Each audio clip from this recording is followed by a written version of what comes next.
Sabes quanto custa este jantar, velhote? 100.000 euros. Volta para casa e faz umas panquecas de batata, é mais o teu estilo. O relógio marcava 9 da manhã, quando o homem de cabelos prateados entrou no banheiro luxuoso do seu escritório. O vapor do chuveiro ainda pairava no ar, e o espelho embaçado refletia a sombra de alguém que já não se reconhecia. Antônio Velasco, presidente e fundador de uma das maiores corporações de Portugal, olhava para o próprio rosto, as rugas verdadeiras misturadas com as que a maquiagem criaria em instantes. Na mesa repousava uma peruca grisalha, um par de óculos simples e um casaco gasto de lã. Ao lado, um envelope com uma anotação feita à mão. Hoje saberei quem é meu filho de verdade. Ele inspirou fundo. O barulho distante da cidade, buzinas, passos, o som metálico do bonde parecia ecoar como uma lembrança antiga. Desde a morte da esposa, Clara, Antônio havia se tornado um homem frio, obcecado pelo controle. Mas algo dentro dele gritava. O império que construiu não sobreviveria nas mãos erradas. Duarte, murmurou, fitando o retrato do filho moldurado sobre a mesa. Será que o que te dei te tornou forte ou apenas mimado? O elevador desceu 30 andares. Ninguém reconheceu o velho que saiu mancando do prédio da Velasco Group. O segurança até segurou a porta para ele, sem imaginar que o homem humilde com bengala era o dono do edifício. Antônio caminhou lentamente pelas ruas do centro, cada passo doendo mais no orgulho do que no corpo. Seu disfarce estava perfeito: roupas baratas, sapatos gastos, uma barba rala colada com precisão. Na caminho, parou em frente a uma vitrine.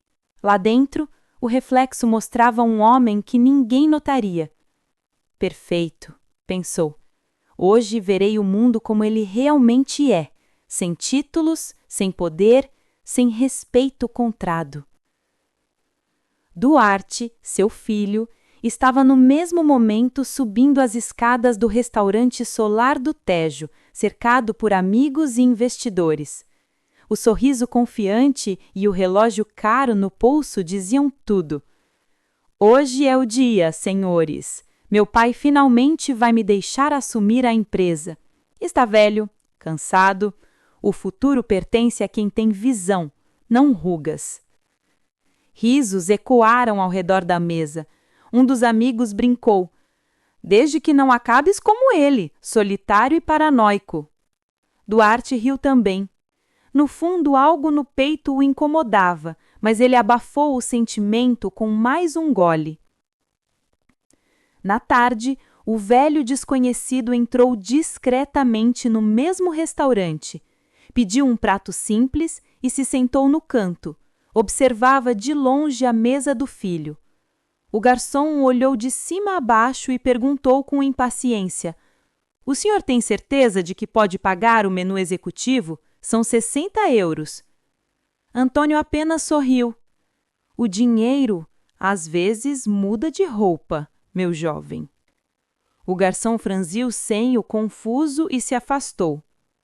Duarte percebeu a presença do idoso e cochichou algo aos amigos. Risadas contidas surgiram. Um deles comentou, alto o suficiente para todos ouvirem: Olha ali um velho perdido entre milionários. Antônio manteve o olhar firme, silencioso. Cada palavra era uma lâmina.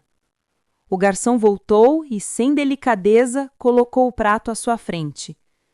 Enquanto comia devagar, o velho ouviu o filho dizer: Um homem como aquele devia estar num asilo, não num restaurante de elite. O coração de Antônio apertou. Por dentro, uma batalha se iniciava. Queria se levantar, gritar quem era, mas se conteve. Aquilo era o teste, e o preço da verdade seria a dor. Quando terminou a refeição, deixou uma nota de 100 euros na mesa. O garçom arregalou os olhos. De onde veio isso, Senhor? De alguém que não precisa provar quem é. E saiu. Talvez meu filho precise perder tudo para aprender o valor de alguma coisa. Mas ele não sabia. Aquele disfarce que começou como um jogo iria mudar o rumo da sua vida para sempre. À distância, um carro preto estacionou. Um homem de terno escuro desceu e o chamou em voz baixa. Senhor Velasco, o senhor tem certeza de que quer continuar com isso? Ninguém mais sabe da sua identidade agora. Antônio respirou fundo. É exatamente isso que eu quero, Mateus. A partir de hoje, sou apenas um velho comum. Ele se virou e desapareceu entre a multidão. O vento levou as últimas palavras dele, quase como uma profecia. O poder sem humildade é apenas solidão disfarçada. O sol nascia pálido sobre Lisboa quando Antônio Velasco acordou num quarto estreito, alugado por um preço simbólico numa pensão antiga, perto do cais do Sodré. As paredes descascadas e o cheiro de café queimado eram o novo perfume da sua manhã. Há uma semana, ele deixara de ser o presidente. Nenhum jornal noticiou o seu desaparecimento. Nenhuma chamada perdida no telemóvel, nenhuma mensagem do filho. A cidade parecia ter engolido o homem mais poderoso de Portugal sem deixar vestígios. Bom dia, senhor Antônio, disse Dona Lourdes, a proprietária da pensão, com um sorriso cansado. O senhor vai trabalhar hoje? Ele hesitou antes de responder. Sim, algo assim. Hoje vou procurar um emprego.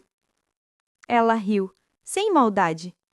Com essa idade vai ser difícil, mas nunca se sabe, não é? Antônio retribuiu o sorriso. Ela tem razão, pensou. Agora sei o que é estar do outro lado. Saiu para a rua com o mesmo casaco de lã, o mesmo chapéu gasto. O vento frio cortava o rosto, mas no coração ele sentia algo novo, liberdade misturada com incerteza. Enquanto isso, Duarte atravessava o saguão principal da Velasco Group com um terno sob medida e um sorriso ensaiado. Os funcionários o cumprimentavam com reverência. Ele adorava aquilo, o poder, a atenção, o som das vozes chamando-o de Senhor Duarte. Pai sempre quis que eu merecesse este lugar, pensava ele. Agora é meu. Vou mostrar que sou melhor do que ele. Na reunião de diretoria, anunciou novos planos ousados, demissões em massa, cortes de custos, investimentos arriscados em mercados estrangeiros. Um dos executivos mais antigos, Senhor Álvaro, levantou a voz com cautela. Senhor Duarte, essas decisões são perigosas. Seu pai nunca teria arriscado tanto. Duarte bateu na mesa, irritado. Meu pai não está mais aqui, e eu não preciso da sombra dele sobre mim. O silêncio caiu sobre a sala. Ninguém ousou responder. Enquanto o filho alimentava o orgulho, o pai alimentava pombos na Praça do Comércio. Antônio observava o rio Tejo refletindo a luz dourada do entardecer. Uma jovem vendedora de castanhas se aproximou. — Quer uma saquinha, senhor? Ele tirou algumas moedas do bolso e sorriu. — Sim, por favor. Ela entregou as castanhas quentes e, antes de se afastar, comentou. Sabe, o senhor tem um ar triste. Parece alguém que perdeu tudo. Antônio olhou para o horizonte e respondeu com voz baixa. Às vezes é preciso perder tudo para descobrir o que realmente se tem. Ela não entendeu completamente, mas sorriu de volta. Naquele momento, ele percebeu como a simplicidade podia ser sincera, algo que o mundo dos milionários havia esquecido há muito tempo. No dia seguinte, Antônio foi ao mercado procurar trabalho. Ninguém o reconheceu. Desculpe, senhor, dizia o gerente de uma padaria. Não contratamos pessoas tão experientes. Ele tentou em outro lugar, depois em mais 2. O mesmo olhar, a mesma recusa. O orgulho começou a pesar. À noite, sentado num banco de jardim, abriu o jornal.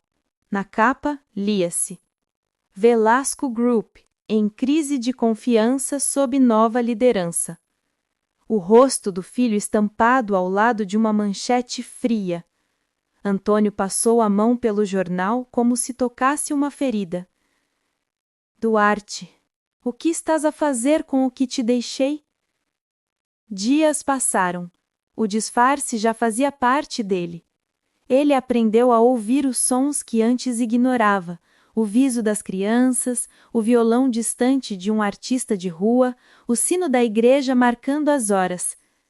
Mas dentro dele algo se corroera. A ausência do filho. Nenhum contato, nenhuma busca. Duarte parecia não se importar. Numa noite chuvosa, Antônio voltou à pensão encharcado. Dona Lourdes trouxe-lhe uma toalha.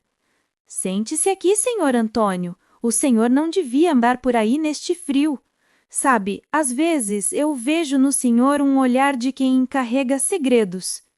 Ele sorriu, exausto. Talvez carregue mesmo, minha amiga, mas alguns segredos são o único abrigo que nos resta. Ela apenas assentou. Do lado de fora, a chuva continuava caindo, lenta, constante, quase como uma purificação. Enquanto isso, Duarte assinava contratos perigosos com investidores estrangeiros. A cada decisão, mais ganância, mais distância do que o pai lhe ensinara. Um conselheiro se aproximou. Senhor Duarte, os números não batem. Está investindo em empresas fantasmas. Não me venha com moralismo, gritou Duarte empurrando os papéis. Eu sei o que faço. Mas dentro de si o medo começava a crescer. Uma noite, sozinho em seu escritório, Duarte olhou para a janela. Chovia forte. Por um instante, achou ter visto um velho parado do outro lado da rua, com chapéu e bengala. O coração acelerou. Impossível, murmurou. Meu pai está morto para o mundo. Mas a sombra lá fora permaneceu imóvel, olhando para cima. E pela primeira vez, Duarte sentiu vergonha. O velho voltou para o quarto e sentou-se à beira da cama. Pegou o pequeno espelho rachado e olhou para si mesmo. A imagem refletida não era mais de um milionário, nem apenas de um disfarce. Era de um homem que descobria o peso da própria solidão. Perdi um filho para o orgulho e talvez a mim mesmo para a vaidade. As luzes da cidade piscavam ao longe. A noite guardava silêncio, mas dentro daquele silêncio algo estava prestes a mudar. A manhã estava envolta numa neblina espessa. As janelas da sede da Velasco Group refletiam apenas o vazio, como se o edifício chorasse a própria decadência. Na porta principal, um velho de casaco de lã e olhar decidido aproximava-se, apoiado numa bengala gasta. Era Antônio Velasco. O homem que o mundo acreditava ter desaparecido, agora regressava como um fantasma entre as ruínas do próprio império. Os seguranças o detiveram na entrada. — Senhor, o prédio está fechado ao público, só funcionários autorizados. Antônio ergueu o olhar. — Sou mais autorizado do que imagina, meu rapaz. O segurança franziu o senho, hesitante. O velho retirou lentamente um cartão antigo do bolso, o crachá de fundador da Velasco Group. O homem o examinou confuso, depois abriu passagem. — Pode entrar, senhor Velasco. Aquelas palavras soaram estranhas, como se o tempo tivesse voltado atrás. Lá dentro o corredor estava silencioso. Caixas empilhadas, papéis no chão. retratos antigos retirados das paredes. Cada passo ecoava como um fantasma de glória perdida. Antônio parou diante do quadro principal, a fotografia dele e do filho, tirada no dia da inauguração do prédio. O vidro estava rachado.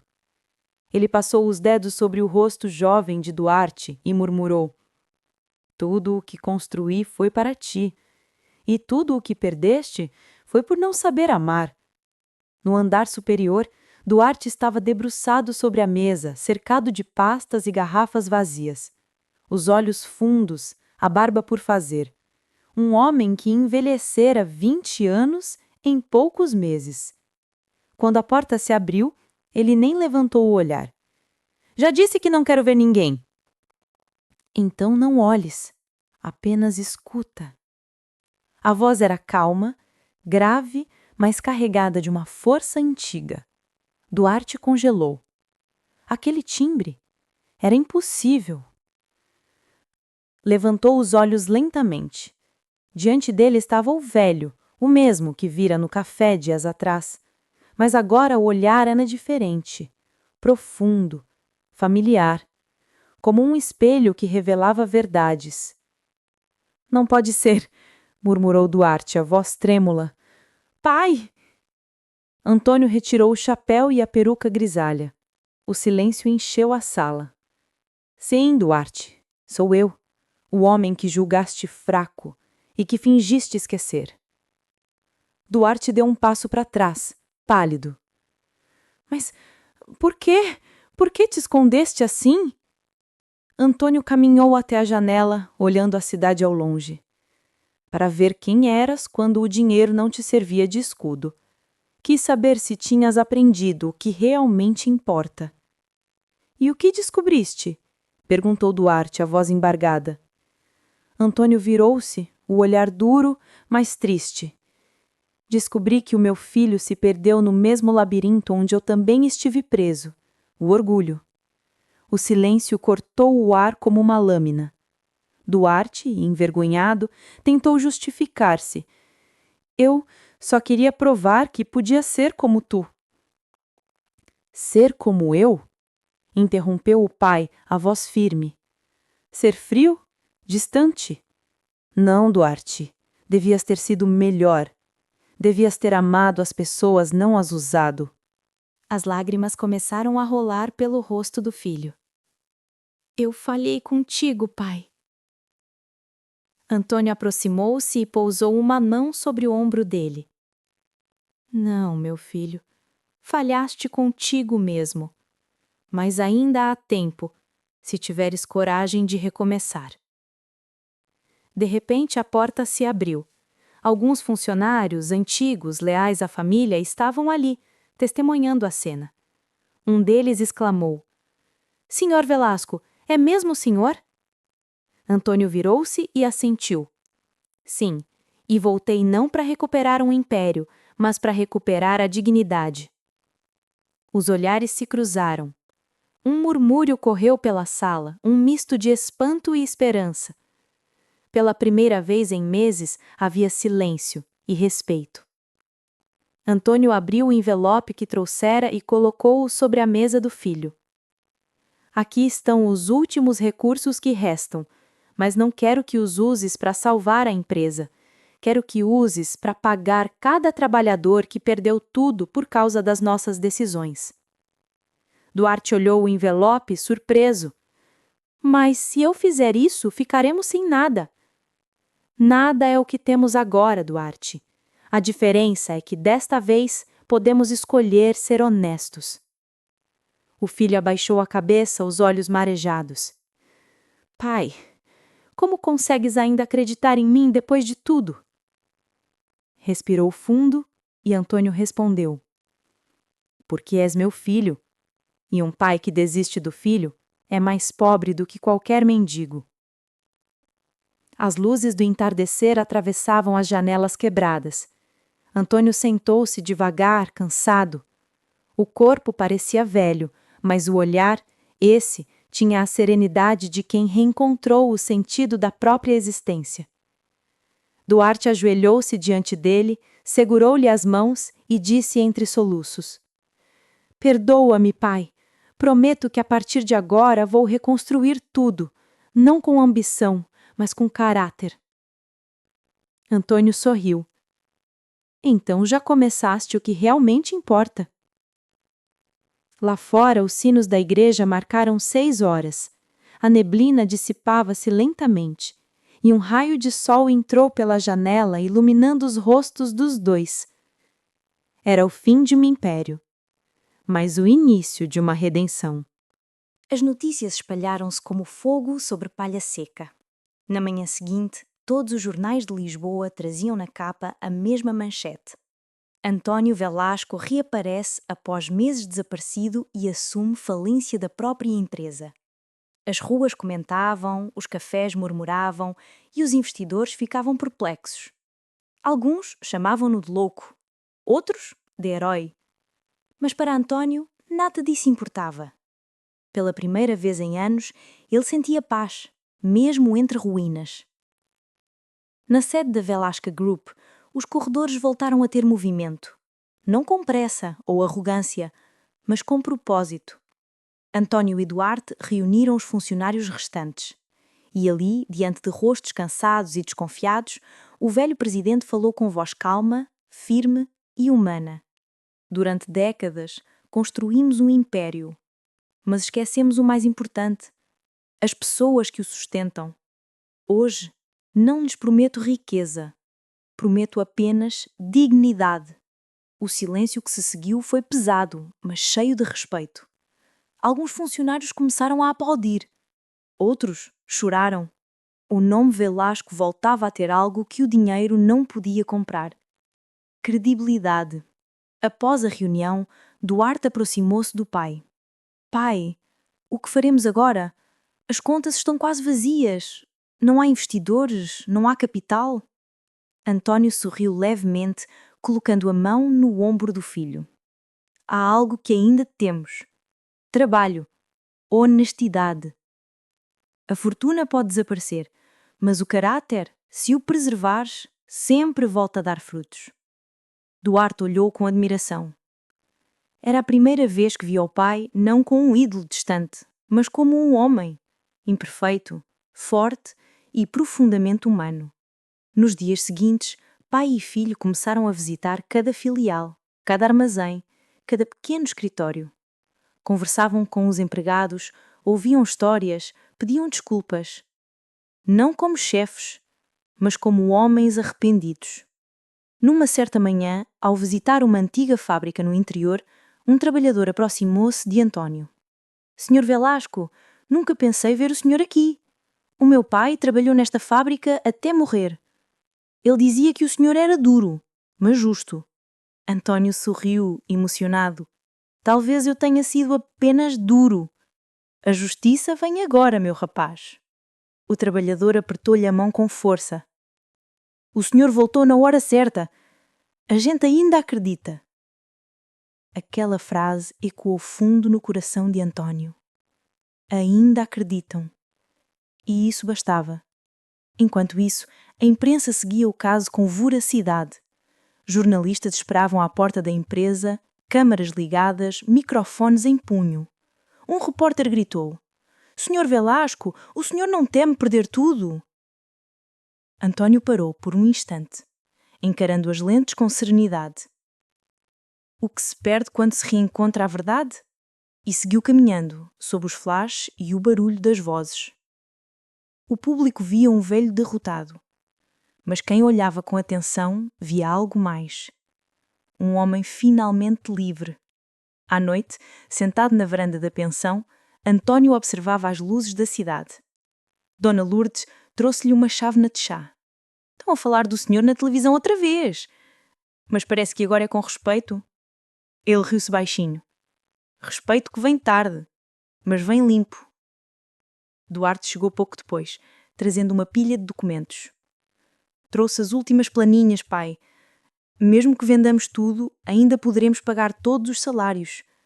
Mas depois disso, ficaremos sem nada. António olhou para ele com ternura. Nada, filho. Quando um homem paga o que deve e dorme em paz, tem tudo o que precisa. Duarte assentiu. Pela primeira vez compreendia o verdadeiro legado do pai. Dias depois, a antiga sede da Velasca Group foi leiloada. António assistiu de longe, sentado num banco da praça com o mesmo casaco de lã. O prédio que um dia simbolizou poder agora se tornava apenas pedra e memória. Mas, curiosamente, ele não sentiu dor. Sentiu levorza. Porque compreendeu que às vezes é preciso deixar morrer o velho para que o novo possa nascer. Naquela noite, Duarte foi ao quarto do pai na pensão. Encontrou-o a escrever algo num caderno velho.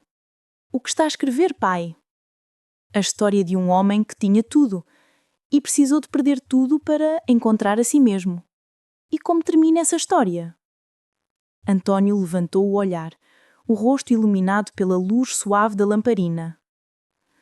Ainda não termina, meu filho, porque o final depende do que tu vais fazer com o que aprendeste.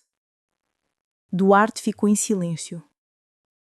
Apenas se aproximou, colocou a mão sobre a do pai e disse: Então, prometo não repetir os teus erros, nem desperdiçar o teu perdão. António sorriu. O silêncio que seguiu foi de paz, não de arrependimento. Lá fora, o sino da igreja marcava meia-noite. Lisboa dormia, e o velho presidente, agora apenas um homem comum, sentia que a vida lhe devolvia, pouco a pouco, o que o dinheiro lhe havia tirado, a dignidade e o amor de um filho. O comboio deixou Lisboa ao amanhecer. As janelas empoeiradas refletiam o rosto sereno de Antônio e o olhar pensativo de Duarte. Nenhum dos dois falou durante a viagem. As palavras pareciam desnecessárias. O silêncio entre eles era de entendimento, não de distância. Quando o trem parou numa pequena estação no interior de Coimbra, desceram apenas com 2 malas gastas. O ar fresco do campo trouxe um perfume de terra molhada e de recomeço. A aldeia era simples, rodeada de oliveiras e colinas verdes. Um pequeno café na esquina, uma padaria que cheirava a pão quente e um sino de igreja que marcava as horas com uma melodia antiga. Para Antônio, aquele lugar era mais do que refúgio, era redenção. Aqui ninguém nos conhece, pai, disse Duarte, observando o entorno. Melhor assim, respondeu Antônio. Talvez possamos descobrir quem realmente somos, sem títulos nem máscaras. Alugaram uma pequena casa de pedra, com janelas de madeira e um jardim abandonado. Nos primeiros dias, trabalharam juntos para limpá-la, varrer o chão, consertar telhas, plantar flores. Antônio ria ao ver o filho sujar as mãos de terra, algo impensável meses atrás. Vês, Duarte, disse ele, sorrindo. O trabalho que vem das próprias mãos tem outro sabor. Sim, tem cheiro de verdade, respondeu o filho, cansado, mas feliz. Com o tempo, começaram a se integrar à comunidade. Duarte ajudava na padaria local, aprendendo a fazer pão com o velho Joaquim. Antônio passava as manhãs lendo o jornal e ajudando as crianças da aldeia com os deveres de escola. A vida simples, sem luxo, devolvia-lhes algo que tinham perdido há muito: a paz de existir.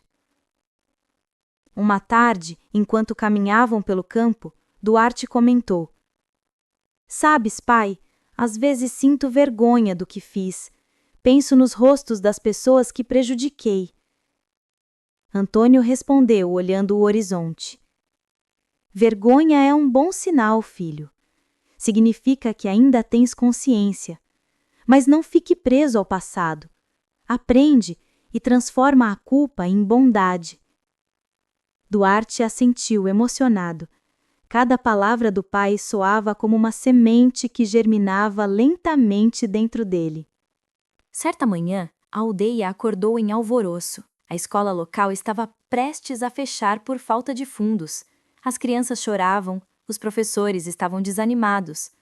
Antônio ouviu a notícia no café e ficou em silêncio por alguns instantes.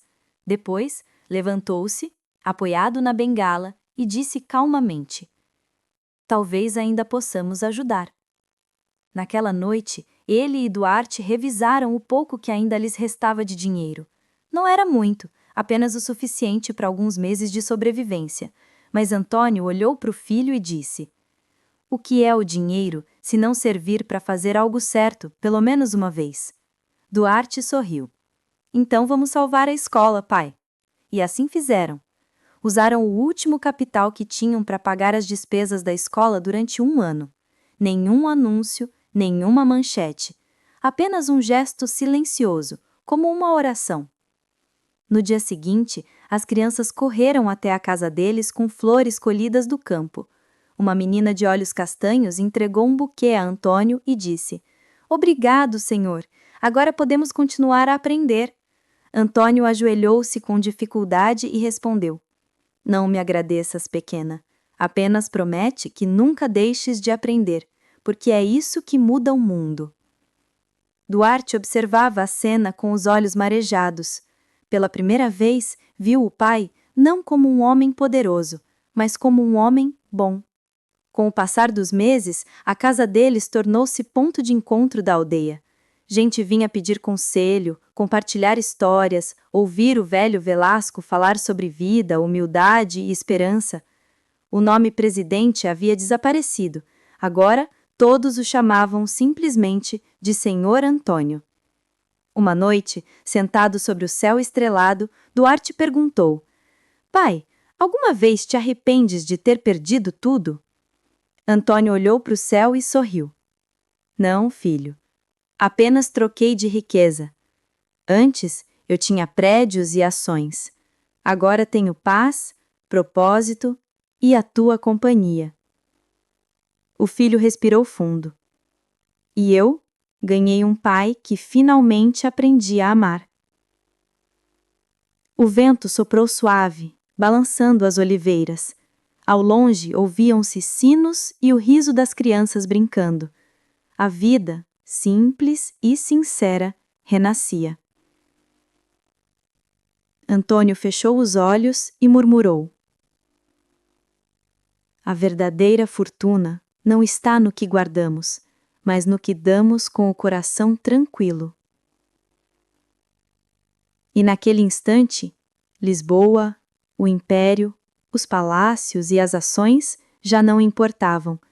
O velho milionário finalmente encontrara o que passara a vida inteira a procurar: o sentido de viver. 3 anos se passaram desde que Antônio e Duarte se estabeleceram na pequena aldeia.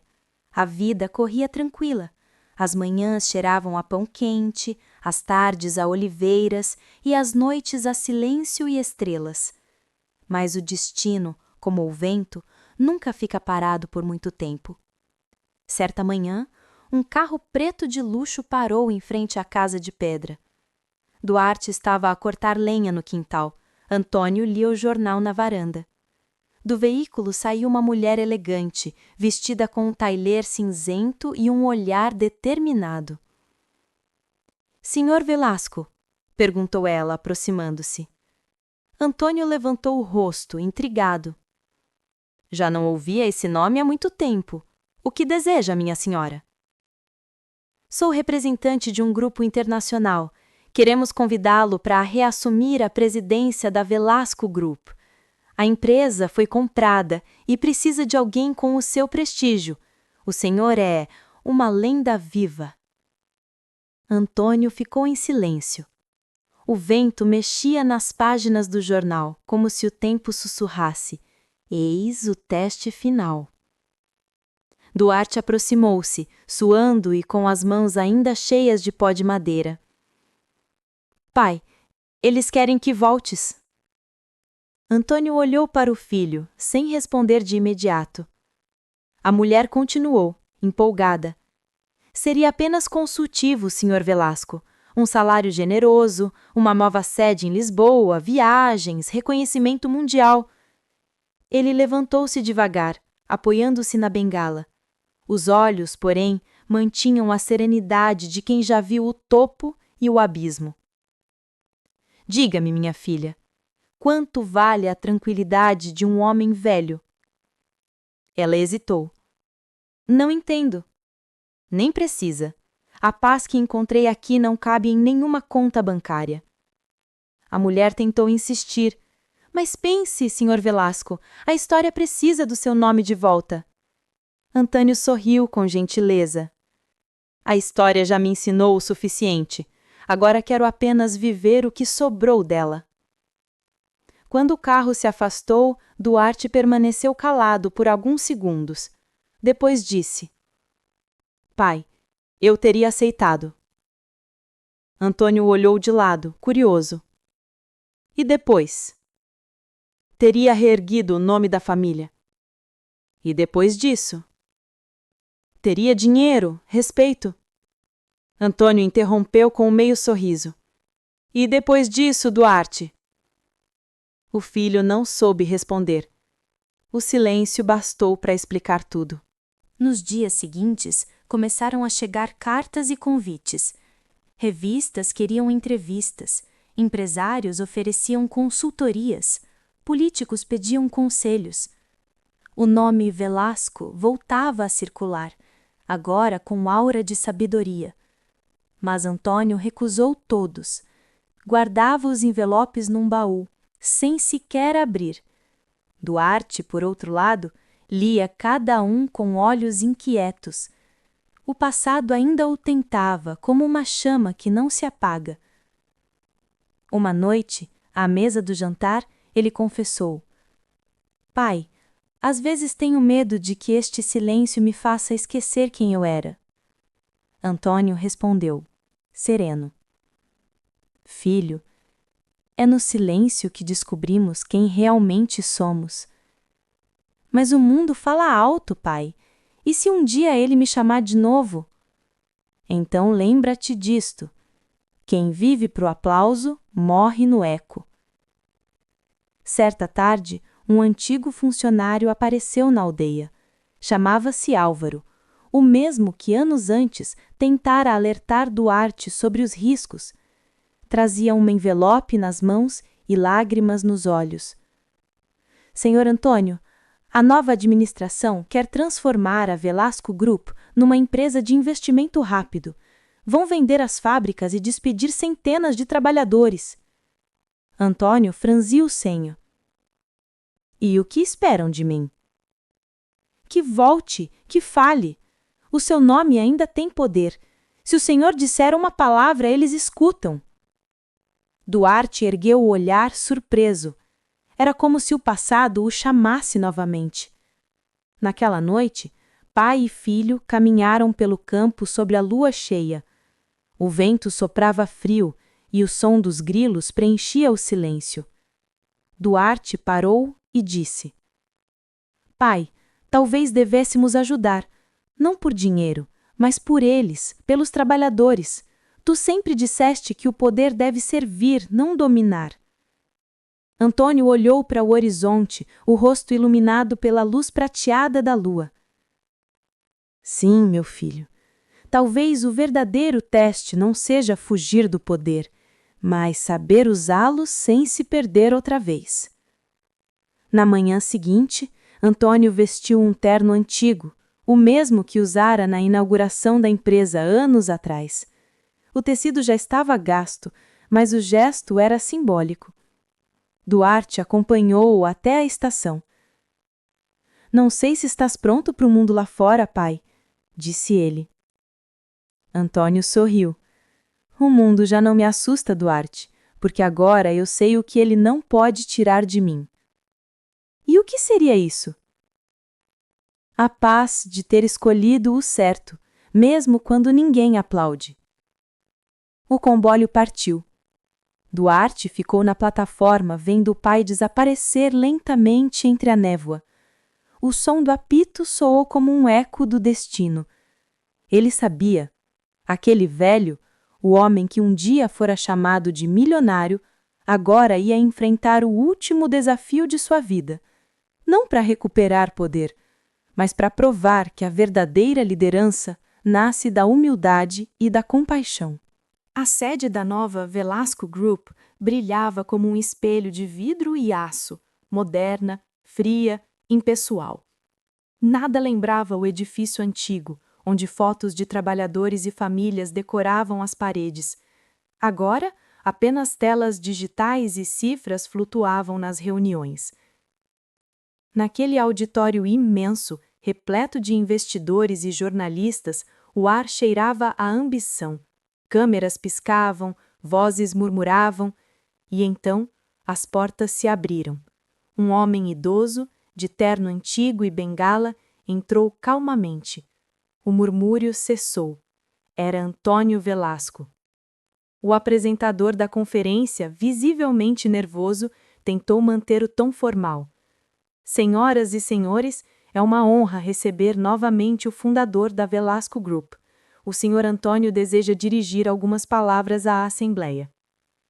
Antônio caminhou até o púlpito. Os passos lentos, mas firmes. Cada som da bengala no chão parecia marcar o ritmo do tempo, o tempo de uma vida inteira.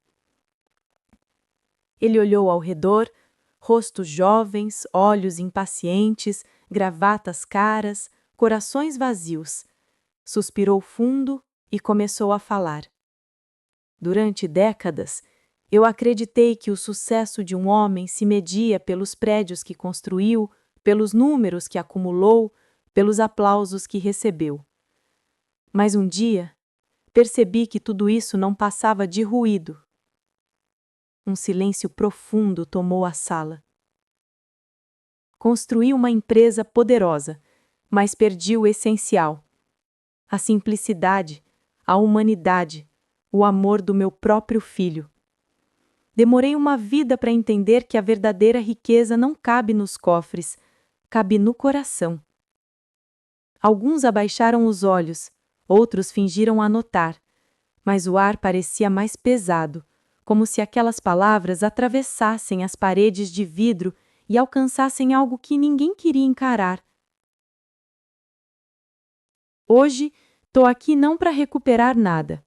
Vim apenas para pedir que não destruam o que resta de bom. Os trabalhadores desta empresa são o sangue que corre nas suas veias. Se cortarem esse sangue, não sobrará corpo, apenas uma carcaça de cifras e contratos.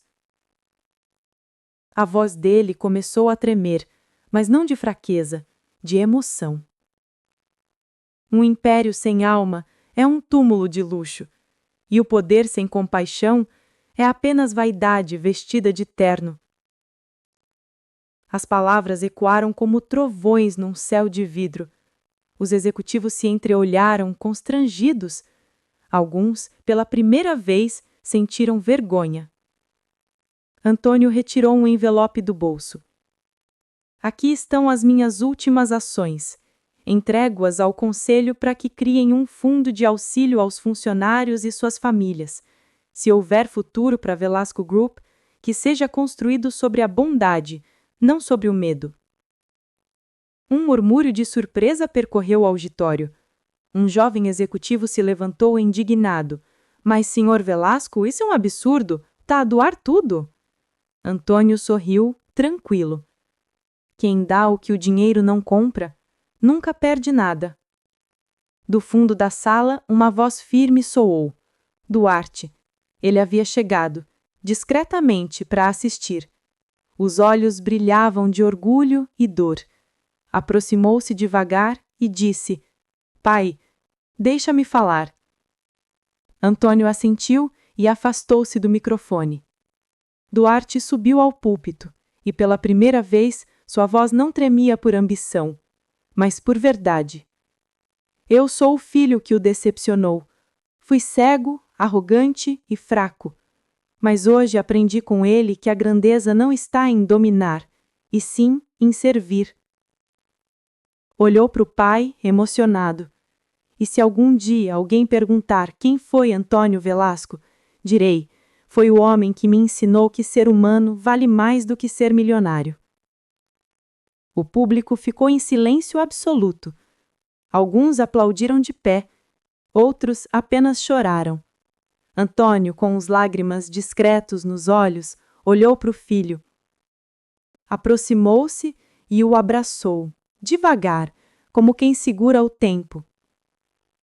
Agora sim, Duarte. Agora és de verdade meu herdeiro.